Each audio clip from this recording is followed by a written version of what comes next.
1905 წლის შემოდგომაზე პარიზის ერთ-ერთ ძვირიან სასტუმროში თავშეფარებულ ქართველ მილიონერს იაკობ ზუბალაშვილს მიადგა დაუპატიჟებელი სტუმარი. საქართველოში საკმაოდ ცნობილი საქართველოდან რამდენიმე წლის წინ გამოქცეული კაცი პალიკო ყიფიანი და უთხრა სასწრაფოდ გვჭირდება 25,000 მანეთი ოქროთი. ზუბალაშვილმა ფული გაიღო და საქართველოსკენ გამოცურდა გემი, რომელზეც იდო 7,000 შვეიცარიული შაშხანა და 1,100,000 ტყვია. ეს ყველაფერი იყო საქართველოს რუსეთისგან გასათავისუფლებლად და ეს ყველაფერი იყო 1905 წლის შემოდგომაზე რუსეთის რევოლუციის ყველაზე ცხელ და რთულ დღეებში.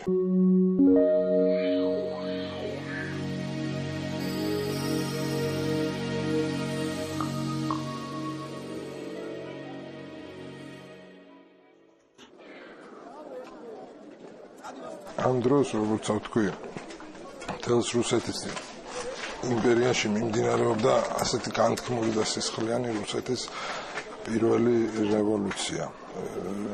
რუსული რევოლუციის ქართულ ნაწილში იყვნენ ძალები, რომლებიც ერთადერთ რამეზე ფიქრობდნენ ამ რევოლუციის დროს საქართველოს რუსეთისგან განთავისუფლებას. ესენი არ იყვნენ მაინდამაინც პარტიების წევრები, თუმცა თუ იყვნენ პარტიების წევრები, ნაკლებად ემორჩილებოდნენ ამ თავიანთ პარტიულ ოფიციალურ წესდებას და ცდილობდნენ, რომ ამ არეულობის დროს საქართველოსთვის რაღაც დიდი და ძალიან კარგი მოეგოთ. ის გრანდიოზული ოპერაცია, რომელიც განახორციელა დეგანოზიშვილმა, რა თქმა უნდა, არის ძალიან დიდი ყურადღების ღირსი. ეს არის დაუვიწყარი ოპერაცია.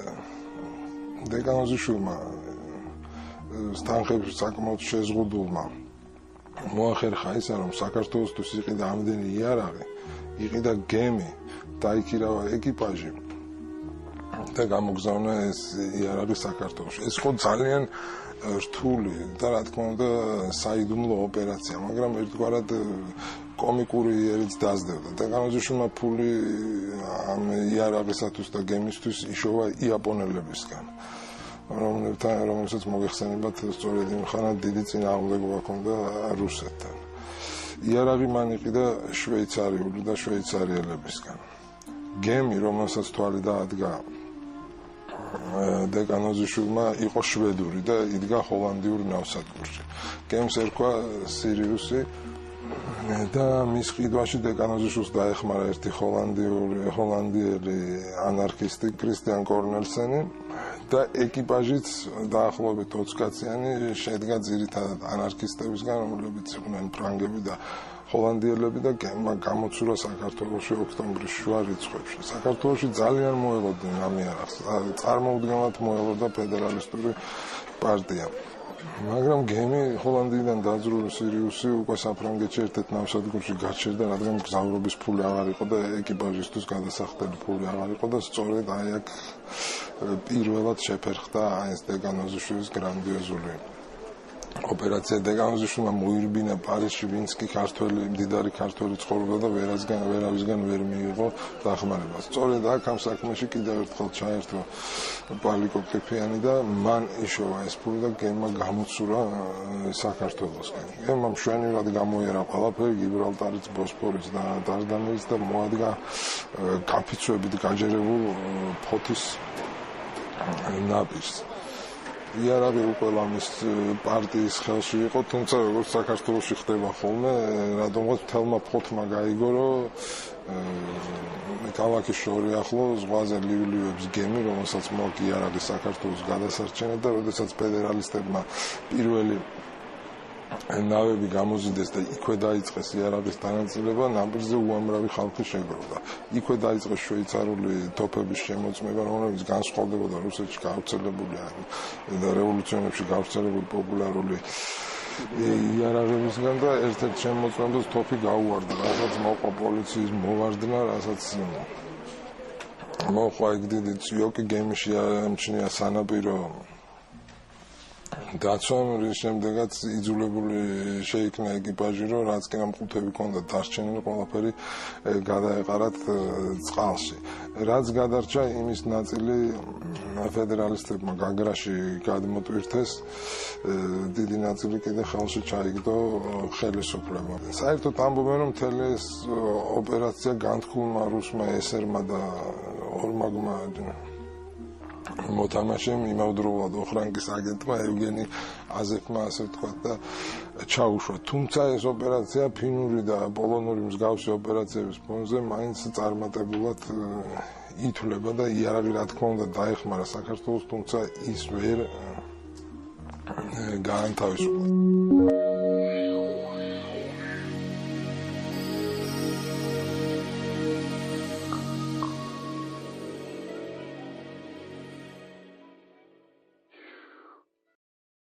საერთოდ ჩვენთან რევოლუციაზე რომ ლაპარაკობდნენ, ხოლმე ყოველთვის ლაპარაკი იყო აჯანყებულ მუშათა კლასზე და მათ მეთაურებზე, ბოლშევიკებზე.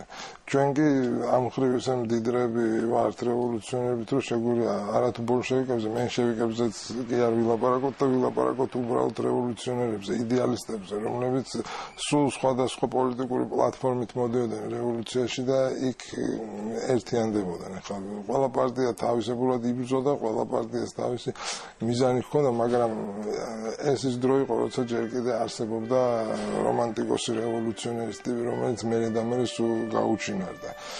რომანტიკოსი ტერორი, იდეალისტი ტერორისტის ტიპი. ამიტომ ადამიანები, რომლებიც ამ რევოლუციაში იყვნენ ძალიან საინტერესო, ძალიან პატიოსანი და თავისებური. მაგალითისთვის ჩვენ გვეყოფა მაგალითად რევაზ გაბაშვილიც, ჩვენი ცნობილი მწერალი ქალის ეკატერინე გაბაშვილის ვაჟი.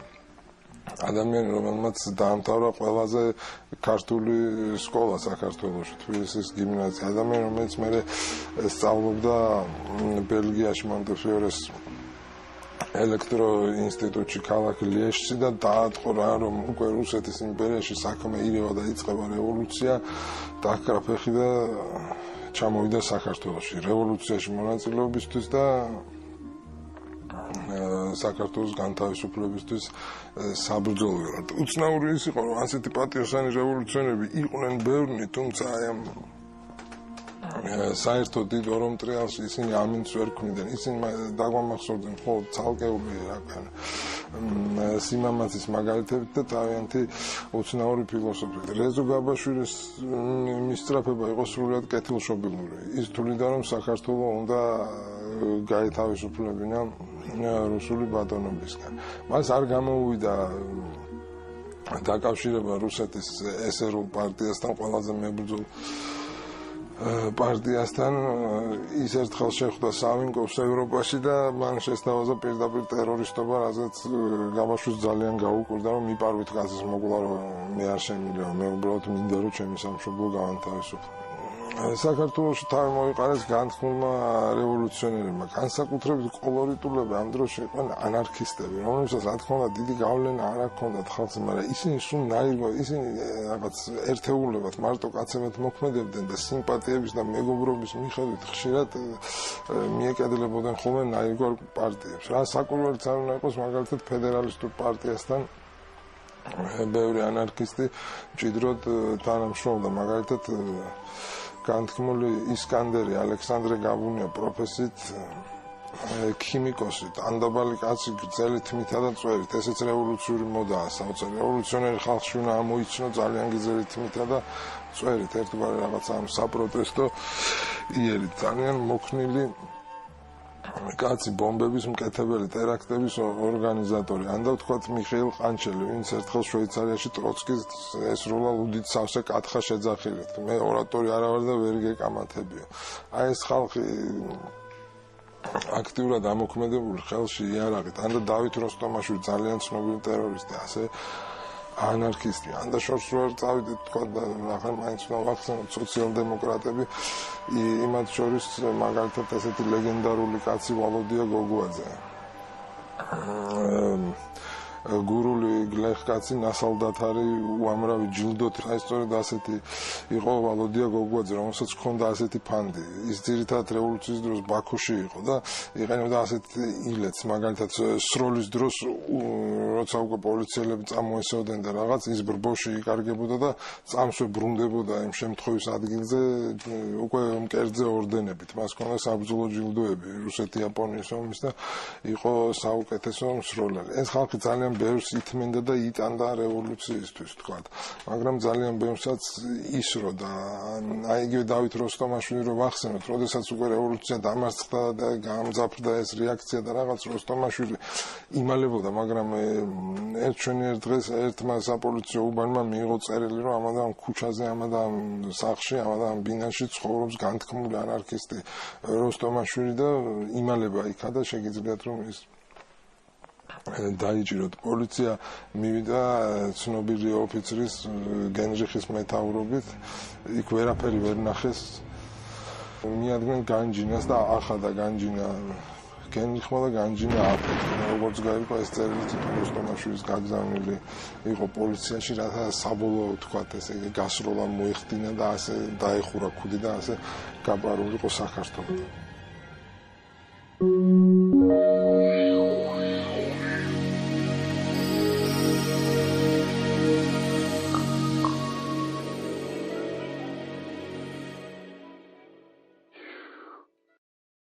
რევოლუცია სჭირდებოდა უამრავი იარაღი, რევოლუცია სჭირდებოდა რაზმები, რევოლუცია სჭირდებოდა საკვები და ეს ყველაფერი გადადიოდა უბრალო ხალხის ხარჯზე.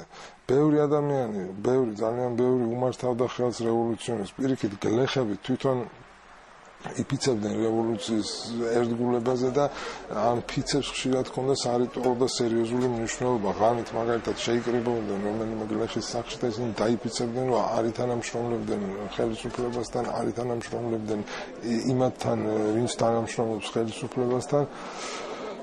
და დებდნენ ამის ფიცს და ფიცი იყო სრულიად ურყევი. რევოლუციის წლებში აი ამ დაფიცებულთა შორის არსებობდა ესეთი ადათი, რომ ყოველ მათგანს აძლევდნენ თითო ტყვიას. ეს ტყვია მათ ყოველთვის ედოთ ჯიბეში და ეს ტყვია იყო მათივე მოსაკლავი ტყვია ღალატის და ხელისუფლების მხარეზე გადასვლის შემთხვევაში. ეს საკმაოდ მძიმე და ესეთი რთული რიტუალი იყო, თუმცა პროვოკატორს მტრის მხარეს გადასვლას დანდობა არ ჰქონდა.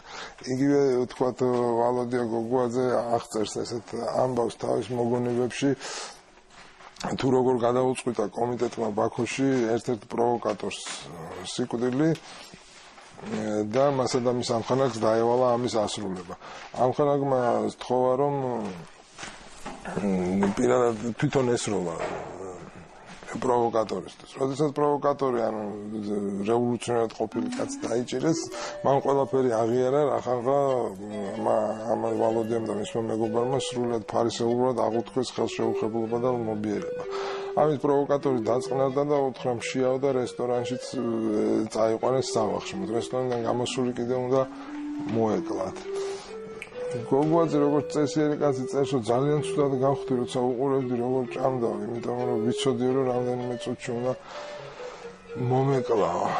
მაგრამ მაინც ვამახშმეთო და ჩემო მეგობარმა მიაყოლა ტყვია, მაგრამ მაუზერში გაიჭედა და ვერ გაისროლა და იძულებული ვიყავი ისე მე დამეხალა ეს ტყვიაო.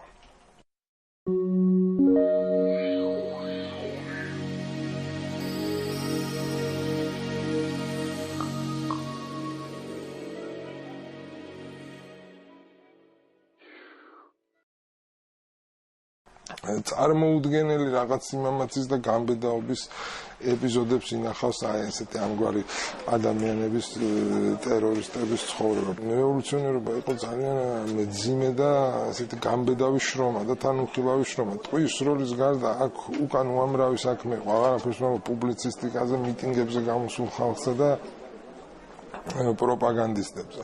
მაგალითად ფედერალისტურმა პარტიამ გადაწყვიტა, რომ გაეკეთებინა ბომბების ყუმბარების, ანუ ეშმაკის მანქანის, როგორც მაშინ ერქვა, საამქრო და ამ საქმისთვის, რა თქმა უნდა, ქალაქში ეს ამბავი არ გამოვიდოდა და თეძამის ხეობაში მიუვალ ტყეში მათ ააშენეს პატარა ფანჩატური, სადაც დასხდნენ სპეციალისტები, ჩემგან ნახსენები რეზო გაბაშვილი, ისკანდერი, ანუ ალექსანდრე გაბუნია, რომელიც კარგად იცოდა ეს თავიდან ბოლომდე ბომბის კეთების ტექნოლოგიას, გაბაშვილსაც ნასწავლი ჰქონდა და აი ესე კეთდებოდა ვთქვათ ეს საქმე. ბომბები ხმარდებოდა მხოლოდ ფედერალისტურ პარტიას, მაგრამ რახანღა ყველა პარტია მონაწილეობდა ამ საქმეში. იყო გარკვეული სოლიდარობა პარტიებს შორის, ვთქვათ, აი დაშნაკები ასესხებდნენ ფედერალისტებს ბომბებს, ფედერალისტები ასესხებდნენ კიდევ სხვა, ვთქვათ, ტყვია-წამალს და ეს ყველაფერი ერთმანეთში იყო.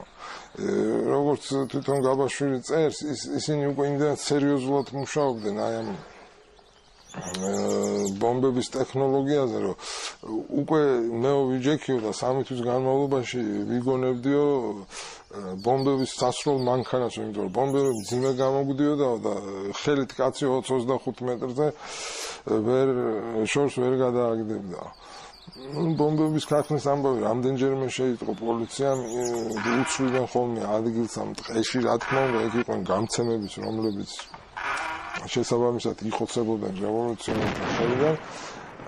ბომბები ყველაზე უფრო ჭირდებოდა სოციალ-დემოკრატიულ პარტიას, რომელსაც თავისი ბომბების ფაბრიკა არ ჰქონდა. სოციალ-დემოკრატიული პარტია იყო ძალიან ძლიერი, ახორციელებდა ყველაზე დიდ ტერორს, ყავდა ყველაზე მეტი რაზმები, მაგრამ აი ბომბების შოვნა უჭირდა და სწორედ ამიტომ რეზო გაბაშვილსა და ისკანდერს მიადგნენ ერთხელ ღამით უგანთქმულესი ნოე რამიშვილი, შემდეგში დამოუკიდებელი საქართველოს პირველი მთავრობის თავმჯდომარე და მერე კიდევ შინაგან საქმეთა მინისტრი და ერთი ვინმე რევოლუციური მეტსახელიანი კაცი იტრია. როგორც გაბაშვილი იგონებს, ეს იტრია არც მენახაო და არც ვიცოდი ვინ იყო. რამიშვილზე კი გამეგონაო, რომ ეს უბედურის ერთი რევოლუციონერია. არის ხოლმე ასეთი რომანტიკული რევოლუციური სურათები. ისინი შეხვდნენ ერთმანეთს სიბნელეში, ისე რომ ხეირიანად ერთმანეთის სახეები არ დაუნახავთ და ვერ დაუნახეთ კუნაბი დღამეში და რამიშვილმა პირდაპირ მოთხოვა, რომ იცით რა, თქვენ რომ კარგი ხალხი ხართო. ბომბებსაც კარგს აკეთებთ, მაგრამ არ იცით ვის ესროლოთ ეს ბომბებიო და მოდითო, ეგ ბომბები ჩვენ მოგვეცით ხოლმეო და ჩვენ ამითო ძალიან გავაფართოვებთ ჩვენი ტერორის ამბავს. რა თქმა უნდა, გაბაშვილმა იუარა და ამაზე გაიყარა. მთელ ამ ლაპარაკშიო გაბაშვილი იგონებს, ერთადერთ კაცს არ ამოუღია ხმაო. აი სწორედ იმ იტრიასო, იდგა ჩუმათო და ბოლოს კიო ხელის ჩამორთმევით გამომემშვიდობაო. და ეს ხელიო, აი ამ ხელის შეგრძნება დამამახსოვრდა როგორც ჩანს სამუდამოთო, იმიტომ რომ როგორც გაიგო, მე უკვე კარგად ვიცნობდი ამ კაცს და ხელი არასდროს არ ჩამომირთმევდა. ერთხელ ჩამოვართვი პარიზში უკვე ემიგრაციის დროსო და უცბად მივხვდი და ვკითხე, მაშინ რო იტრია იყო, ის შენ იყავიო? იცნო ხელის სიმშრალით და იმით რომ ამ იტრიას ერთი თითი აკლდა თურმე ხელზე და იმანაც უთხრა მე ვიყავი და ის იყო ძალიან ცნობილი და კარგი და ვაჟკაცი რევოლუციონერი ვლასამ გელაძე. ეს იყო საოცარი კაცი, უმამაცესი ადამიანი. მაინც და მაინც ტერორით ეს კაცი დაკავებული არ იყო.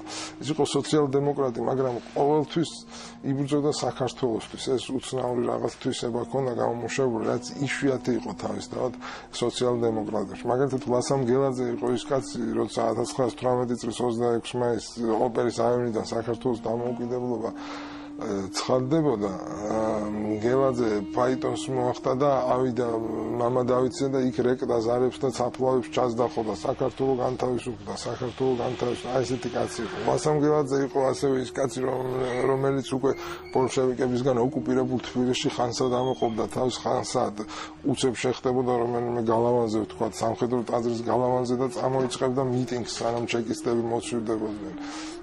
ის აღარ იყო ამ დროს უკვე ახალგაზრდა და ენერგიით ახსავს კაცი, მაგრამ ის იყო ნამდვილი რევოლუციონერი. განამარტო ვლასამ გელაძე რევოლუციას ყავდა უამრავი პატიოსანი ადამიანი, მაგალითად თედო სახოგია, რომელიც ფედერალისტების მხრიდან იყო რევოლუციონერი. თავში რო უყვებოდი იაკობ ზუბალაშვილისთვის ფულის წართმევის შესახებ, იაკობ ზუბალაშვილი ერთ-ერთი კრედიტორი და დამფინანსებელი იყო ფედერალისტური პარტიის და საერთოდ ზუბალაშვილები და როცა პარიკო ყიფიანმა მას შანტაჟით წაართვა ფული, თედო სახოგია ძალიან შემცვარი იწერებოდა ევროპაში. მაგ კაცთან თავი მოგჭერდო, ეგ კაცი ჩვენთან ყოველთვის პირნათელი იყო და ასე არ უნდა მისულიყავით. მაგრამ როგორც ჩანს, რევოლუცია აკეთებს ასეთ რაღაცებს.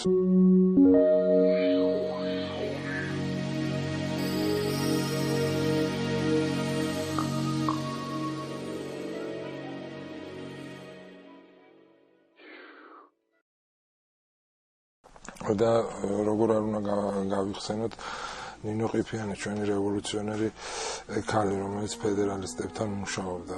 არაჩვეულებრივი სტილის ავტორი, ძალიან კარგი მოგონებების და წერილების ავტორი. ეს ქალი რამდენჯერმე იყო დაჭერილი რევოლუციის წლებში, შეიყვანდნენ მეტეხში, გაანთავისუფლებდნენ.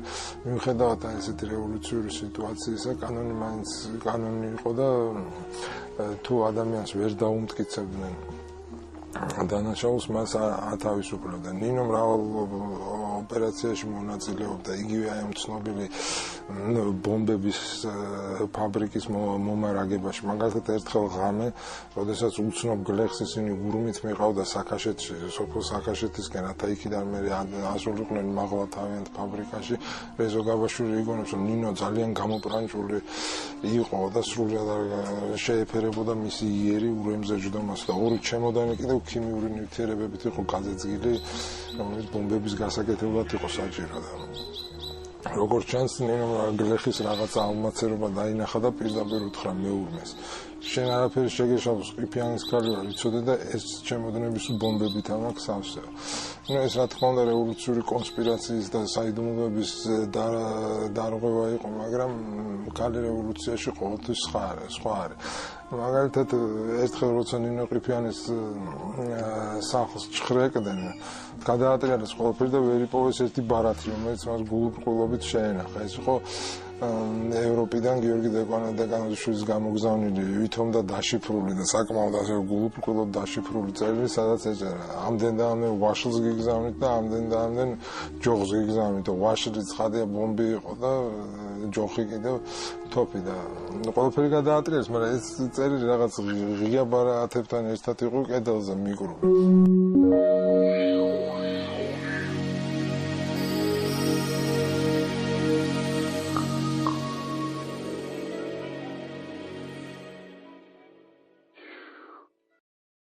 საერთოდ ასე იყო, თუ არ იყავი ხელისუფლებაში, იყავი რევოლუციაში. ეს ის დრო არის, როცა აკაკი წერეთელი თარგმნის ქართულად ინტერნაციონალს და ასე იწყება ეს აღზრდეკ ყოველ ქვეყნის მუშაო გაიღვიძე პროლეტარი და ასე შემდეგ. იგივე აკაკის ლექსები ახალგაზრდებო გამოდით და ჰაი და მთელი ამ ეს სხვა შორის აკაკი წერეთელი ერთი დღით იჯდა მეტეხში თავისი ჟურნალის ხუმარას გამო, სადაც პირველ გვერდზე თბილისის გუბერნატორი რაუში გაამასხარავა იქ თავისებური ზმით. ფონ რაუში იყო ძალიან ესეთი რა ქვია ახირებული კაცი, რომელმაც იოლად ვერ აუღო ქართულ ადათებს და ერთხელ ქელეხში დაიწყო სიმღერა, რახან დაჩვეული იყო, რომ ქართველები სუფრასთან სუმღეროდნენ. რაღაცა ესეთი სიტუაცია იყო ყოვლის მომცველი დროშების ფრიანი. ამის უკან იდგა, როგორც ვთქვი, ძალიან მძიმე სამუშაო. ნინოს დეკანოზიშვილის საიდუმლო ბარათს რო მიუბრუნდეთ, ეს ბარათი ნინომ და რეზო გაბაშვილმა მაინც არ გაანადგურეს და ერთხელ ქუჩაში რომ მოდიოდნენ, პატრულმა დაიჭირა ისინი მეტეხის ციხის გარშემო დადიოდნენ, ზვერავდნენ საიდან შეიძლება კარგად გვირაბის გაკეთება და სწორედ იქ დაიჭირეს და როცა გაჩხრიკეს გაბაშვილს ეს ბარათი კიდე ჯიბეში შეედო და კიდე ვერ უპოვეს ჟანდარმებმა და მერეღა დავხიოდა. რატო იყო ძნელი ამ ბარათის დახევა ძნელი? ამოსაცნობია, მაგრამ ეს იმაზე მიგვანიშნებს, რომ მიუხედავად ყველაფრისა, ასეთი მძიმე და რევოლუციურ რთულ საქმეებში გაბმისა, ეს მაინც იყო ხალხი, რომელსაც ვერ დაარქმევდი პროფესიონალი, უბრალოდ თავის მიდრეკილებით, სურვილებით წესიერი ადამიანები იყვნენ იმის წინააღმდეგ, რაც იყო თქვა რუსეთის იმპერია და რუსული მმართველობა.